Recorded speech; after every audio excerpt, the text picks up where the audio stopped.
Je retournais à Moscou 25 ans après ma dernière visite, réalisée en tant qu'étudiant. À cette époque, la Russie était en pleine transition vers le capitalisme et vivait des jours chaotiques. En me replongeant dans ce passé, tout se bouscule dans ma tête et j'ai du mal à mettre en ordre mes idées et des mots sur mes émotions. Certaines images sont conformes aux souvenirs transformés au fil des ans, tel cet aéroport presque vide, ou bien cette rare station-service où le taxi s'est arrêté pour prendre de l'essence. D'autres non, comme notre chauffeur de taxi précisément, qui est parfaitement bilingue, qui gère son business à coups de SMS avec une efficacité qui me laisse indifférent. Et je n'étais pas au bout de mes surprises. Nous sommes arrivés un vendredi soir. Sur le trajet qui nous conduit à l'hôtel, la voie est dégagée et le taxi roule à vive allure. Sur la voie opposée, les moscovites abandonnent leur ville le temps du week-end vers leur datcha situé à quelques kilomètres. Nous arrivons dans un Moscou quelque peu déserté. Mon premier grand choc est venu quand le taxi a descendu la vieille avenue Kalinine qui a changé de nom. Maintenant, c'est la nouvelle Arbat. Par contre, les énormes édifices de l'époque soviétique sont toujours bien là. Le taxi roule vraiment très vite. Avant, le rythme de la vie était lent. Personne ne semblait être pressé, comme ceux qui se pressent dans les grandes capitales occidentales par peur de perdre la moindre minute. Sur l'avenue Tervskaya, autrefois avenue Gorky, rien ne peut ralentir les Bentley, les Porsche, les Mercedes, les Jaguars, les Ferrari, les Volvo. Certains modèles de ces voitures sont même introuvables en France. Rien ne correspond à ce que j'attendais, mais je reconnais aussi que mes attentes étaient vagues et indéfinissables. Les surprises allaient s'enchaîner dans une succession des plus désordonnées.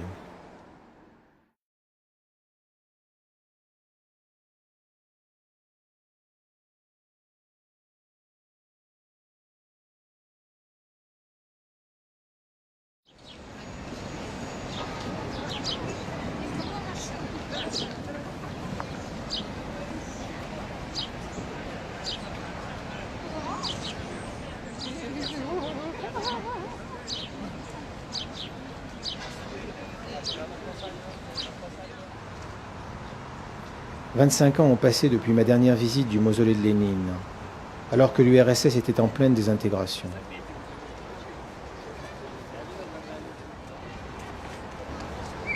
J'ai entendu quelques sifflets de rappel à l'ordre pendant le tournage de cette séquence, mais personne n'a bougé pour venir m'interrompre.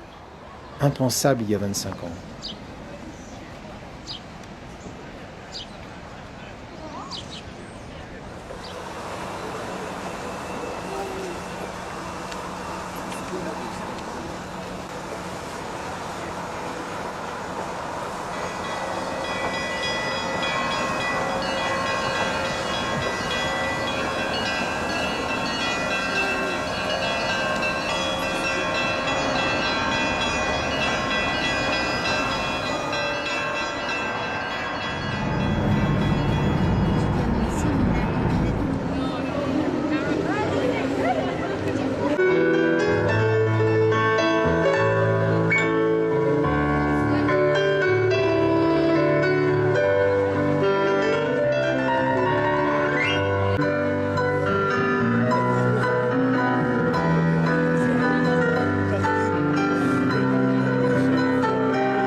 so kind. Down to the sun, but you my, I keep my nails to the needle.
Le jour du mariage est un rite en Russie. Les jeunes mariés et leurs proches doivent aller sur les lieux les plus fréquentés de leur ville, avec des fleurs, des ballons et un champagne russe. Ils traversent la ville désertée le week-end à bord d'une limousine immense. Le GUM, que je connaissais comme un gigantesque magasin d'État, ne proposant qu'une variété très limitée de denrées avec des queues interminables, a pris la physionomie d'un shopping center où les grandes marques mondiales écoulent le nec plus ultra de leur luxe.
Les mariés les plus fortunés réservent à l'hôtel Palace Radisson des bateaux privés et traversent la ville tout en déjeunant et en dansant sur la Moskova.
La grande ville s'est modernisée.